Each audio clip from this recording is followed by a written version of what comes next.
길 떠나기 전 마지막 점검이라는 주제로 지난 주일부터 오늘까지 말씀을 대언합니다. 오늘은 비가 많이 와서 집 나오실 때 마지막 점검으로 뭘 하고 오셨나요? 창문 잘 닫고 오셨습니까? 저도 잘 닫고 왔습니다. 이제 다음 주일 보게 될 민수기 10장 11절부터서 이제 광야 행전이 펼쳐집니다. 그 전에 오늘 마지막 하나님께서 이스라엘 백성들을 향하여 유월절을 지키라고 명령하셨습니다. 마지막 이스라엘 백성들이 광야 행진 전에 두 가지 것을 하나님께서 강조하셨죠. 레위인의 중요성을 강조하셨고, 두 번째 오늘 본문인 유월절을 기념하여 지키라라는 말씀입니다. 근데 오늘 이 유월절은요, 첫 번째 유월절이 아니고 이스라엘 백성들이 지키게 되는 두 번째 유월절입니다. 첫 번째 유월절 언제 지켰죠?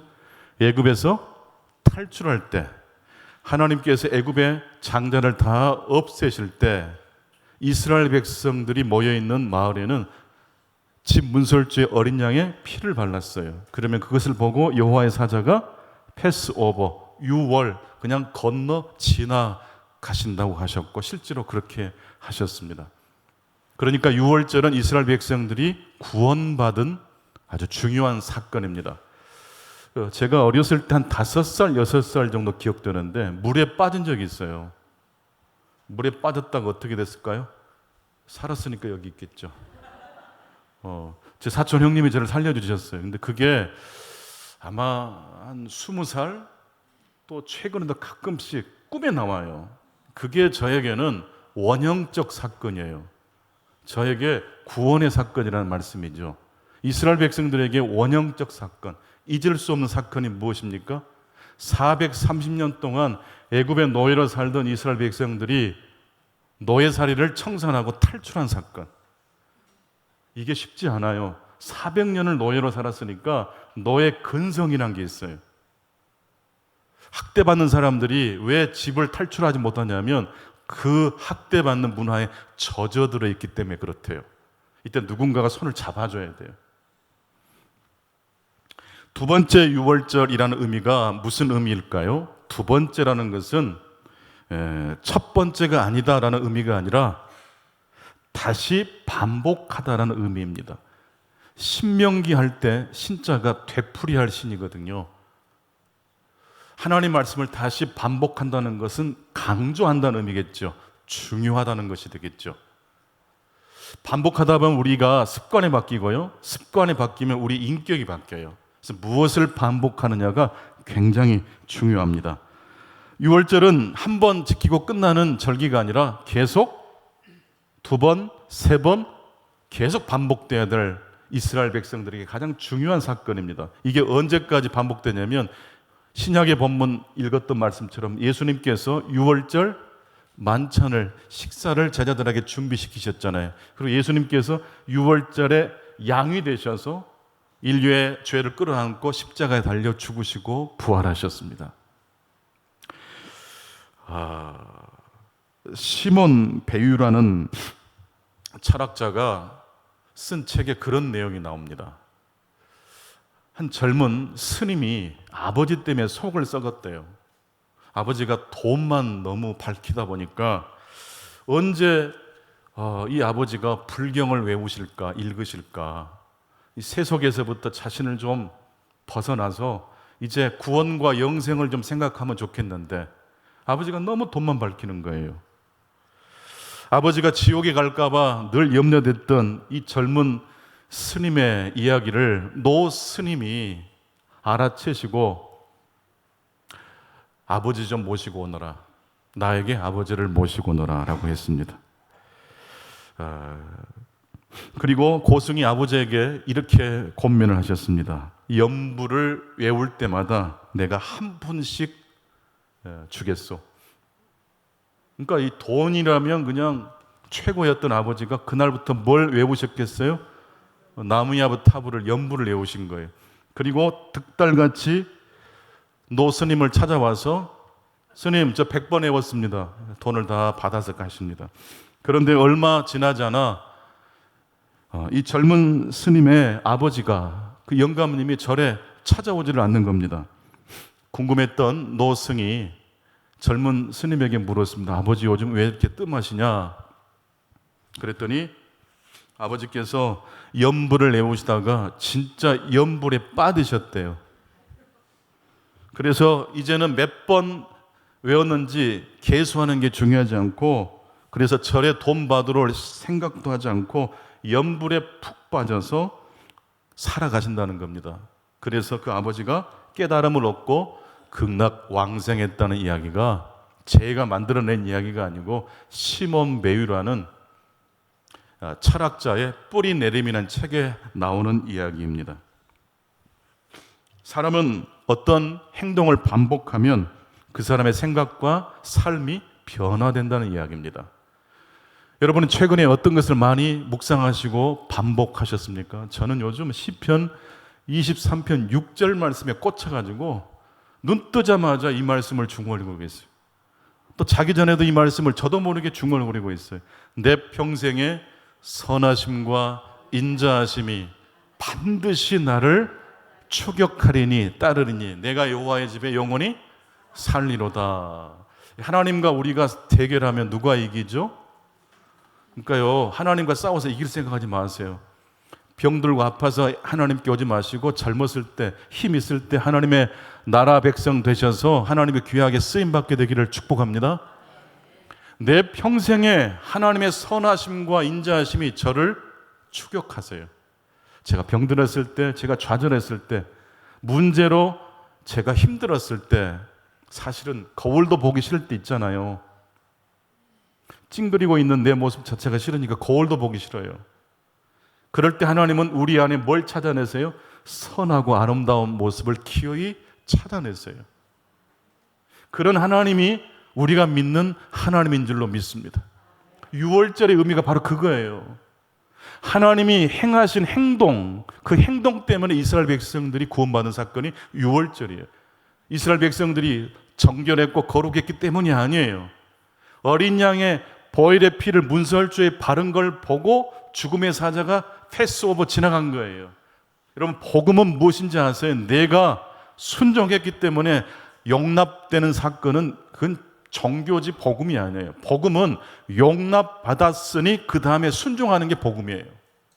난 여러분들이 하나님 말씀에 순종하시기를 축원합니다. 근데 그 순종이요, 동기부여가 달라요. 종교인들은 내가 많이 연물을 예우고 돌을 닦아야지 구원을 받는 것이라면, 기독교는요, 말도 안 되게 시작 자체가 달라요. 일단 살려주신 다음에 정신을 차리게 한 다음에 하나님의 말씀의 매력에 빠지게 만드는 작전이 하나님의 작전이에요. 세 가지로 말씀을 정리해서 드리겠습니다. 첫 번째로, 하나님이 우리를 위하여 행하신 일을 기억하실 수 있기를 축원합니다. 살다 보면 나의 업적, 나의 어떤 지난날의 삶을 돌아보다가 별것 없다는 생각 때문에 허무감이 밀려올 때가 있어요. 그럴 때 여러분, 그런 생각을 잠시 멈추세요. 그리고 하나님께서 나에게 행하신, 나를 위해 행하신 하나님의 행동을 묵상하실 수 있기를 축원합니다. 이게 우리 인생에 굉장히 중요한 지점입니다. 아무리 힘들고 속상한 일이 있어도요, 하나님이 나를 위해서 흘리신 보혈의 피를 생각하면 살 수 있어요. 하나님은 우리의 연약함을 도와주시는 분이십니다. 세상 사람들은 약해지면 안 된다고 말을 하지만, 그래서 강한 정신력으로 문제를 돌파하라고 하지만, 사실 이게 말처럼 쉽지 않습니다. 인간의 본질은 강한 존재가 아니라 연약한 존재이기 때문에 그렇습니다. 인간은 흙에서 나와 다시 흙으로 돌아갈 존재입니다. 인간의 유한성을 인정하지 않고 무엇을 행하려고 하는 사람들, 열매가 있을 때는 행복하겠지만 열매가 사라지면 허무해집니다. 어떤 교수님이 은퇴하시고 후배 교수님을 붙잡고 그랬대요. 내가 평생 교수로 살았는데 하루아침에 교수가 아닌 존재가 되어버렸다고. 눈물을 툭툭 흘리시더래요. 너무 허무한 거예요. 이때 후배 교수님이 손을 꽉 잡아드리고, 교수님의 삶은 교수 시절에만 하나님의 축복이 있었던 것이 아니고 여전히 하나님은 교수님을 사랑하십니다. 인간은 약해질 때 그것이 자신의 삶의 끝이라고 생각합니다. 하지만 복음은, 즉 하나님은 우리를 위하여 행하신 그 행동을 통해서 우리의 삶이 끝이라고 할 때 그 끝은 다시 출발하는 자리라고 말씀하십니다. 왜냐하면 내가 내 자신을 포기해도 하나님은 우리 자신을 결코 포기하지 않으시기 때문입니다. 내 평생의 선하심과 인자하심이 반드시 나를 따르느니 내가 여호와의 집에 영원히 살리로다. 내가 나를 포기한다고 해서 내 인생이 끝나는 게 아니에요. 하나님이 포기해야 포기가 되는 거예요. 출애굽한 이스라엘 백성들이 홍해 바다를 건넌 다음에 광야에 이제 들어갔는데 사흘길을 걸어갈 때쯤 불평이 터집니다. 왜 하나님 물도 없습니까? 왜 하나님 밥을 안 줍니까? 그래서 어떤 사람들은요, 다시 백투더 애굽, 다시 이집트로 돌아갈 것을 구호를 외친 사람도 있었어요.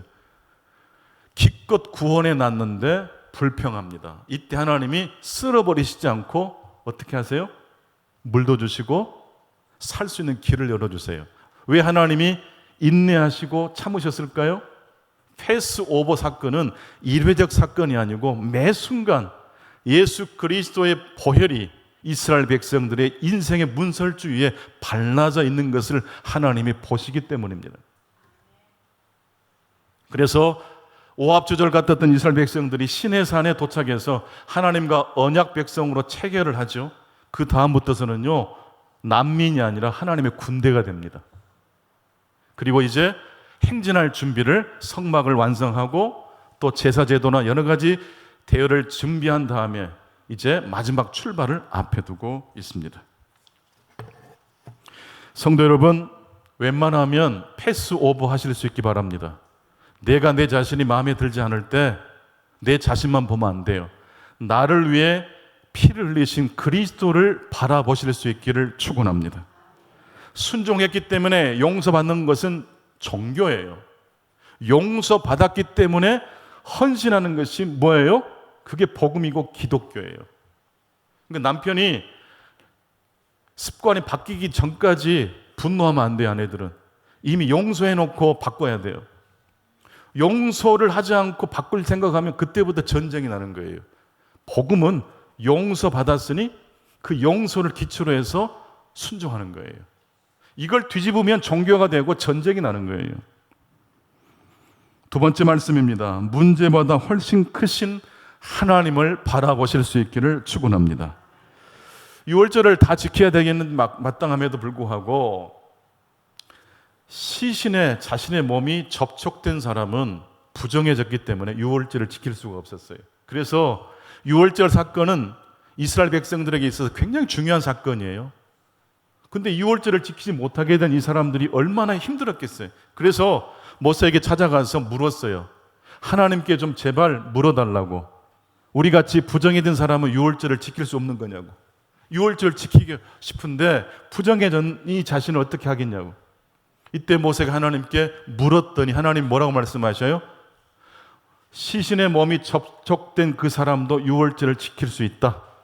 날짜를 한 달 뒤 2월 14일 저녁에 1월 14일 6월절을 지켰던 그대로 그 규례대로 어린 양 고기를 먹고 누룩 없는 빵을 먹고 쓴 나무를 곁들여서 음식을 먹으면서 6월절을 지키라.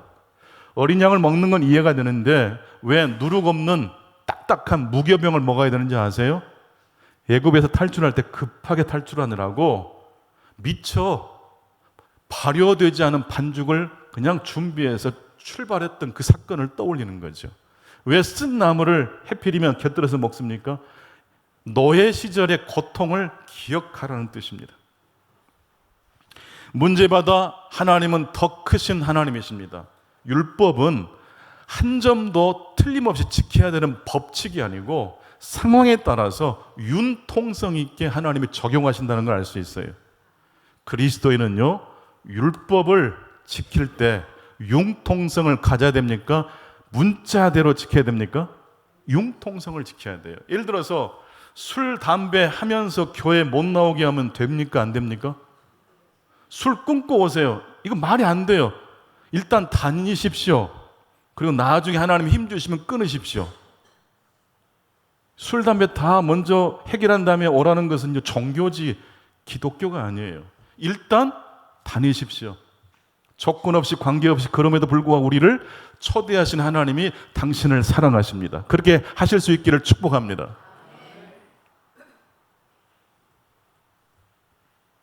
법칙과 규례를 지키는 것이 아니라 융통성을 가지고 하나님의 마음을 가지고 그 사람의 형편과 처지를 가지고 율법을 적용할 수 있어야 됩니다.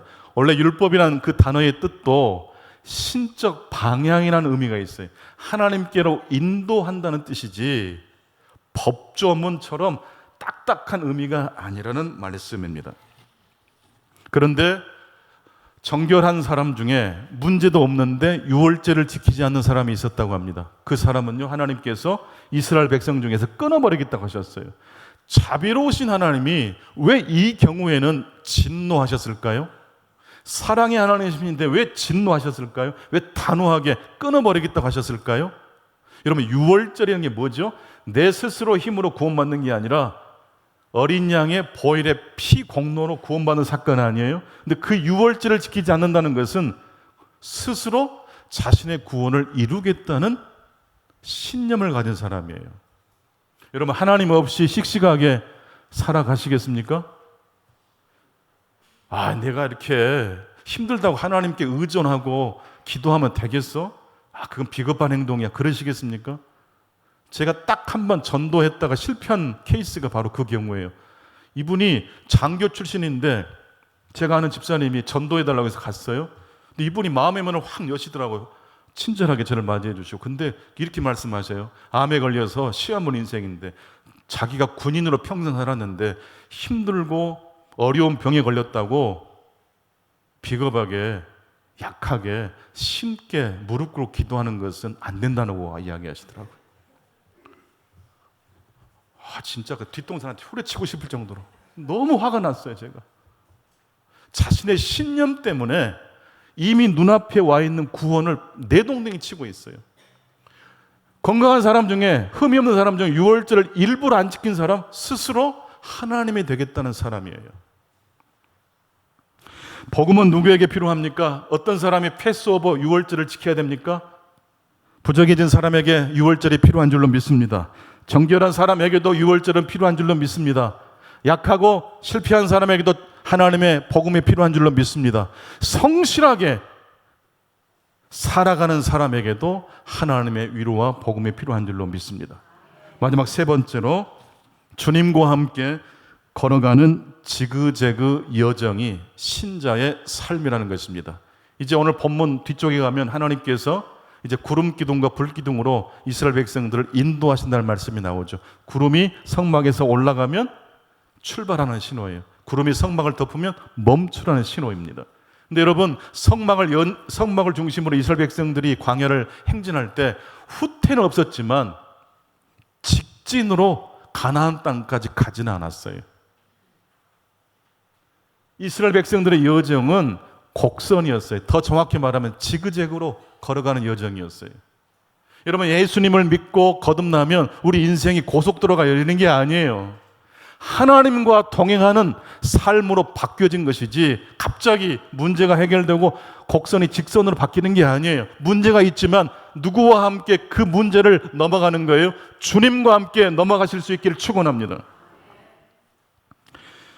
영국의 심리학자가 정해진 코스를 운전하는 버스 기사와 손님이 원하는 대로 경로를 선택해서 운전하는 택시 기사의 뇌 활성도를 비교해 보았답니다. 버스 기사와 택시 기사의 뇌 활성도, 어떤 기사의 뇌가 더 훨씬 건강하게 나왔을까요? 버스 기사? 택시 기사? 택시 기사예요. 주어진 코스를 이탈하지 않고 늘 매일 반복해야 되는 삶, 우리의 뇌를 갉아먹는데요. 주님과 함께 직선이 아닌 지그재그일지라도 주님과 함께 패스오버 하실 수 있기를 축원합니다. 그런 사람은요, 먼저 자기 자신에게 융통성 있게 대할 수 있어야 돼요. 뭐 이웃 사랑은 너무 멀고요. 여러분 자신을 하나님의 사랑으로 용납하실 수 있기를 축원합니다. 자기 자신에게 먼저 친절해야 돼요. 자기 자신에게 친절하지 않은 사람이 다른 사람에게 좋은 말이 나갈 수가 없어요. 왜 우리는 사람과 관계를 맺는 게 이처럼 어려울까요? 그 사람을 있는 그대로 받아들이지 않고 내 입맛대로 바꾸려고 하기 때문은 아닐까요?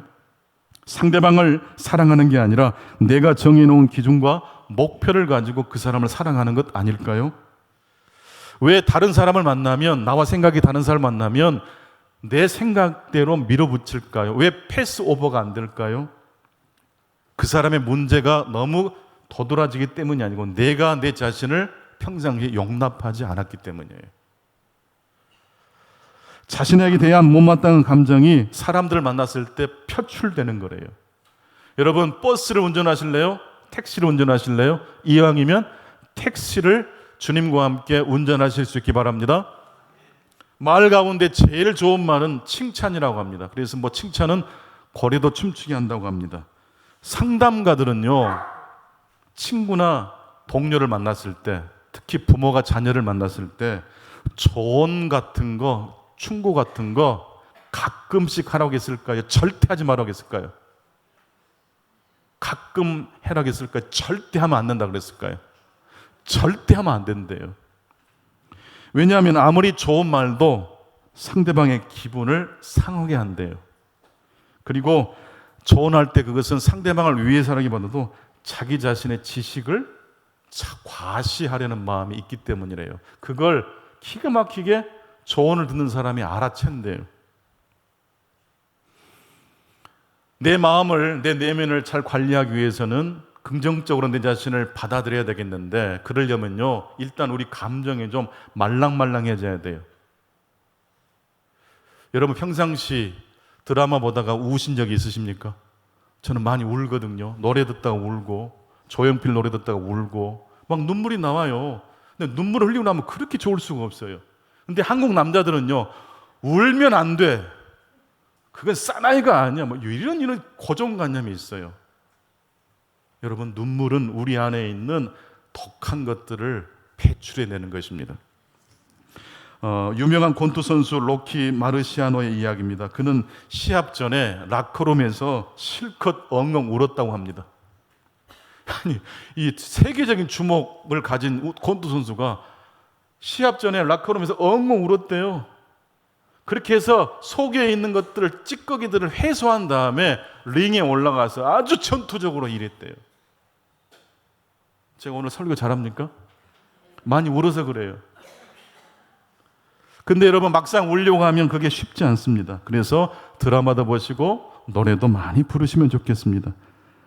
우리가 더 건강한 사람이 될 때 다른 사람을 패스 오버할 수 있는데, 그러려면 좋은 친구와 동행할 수 있어야 됩니다.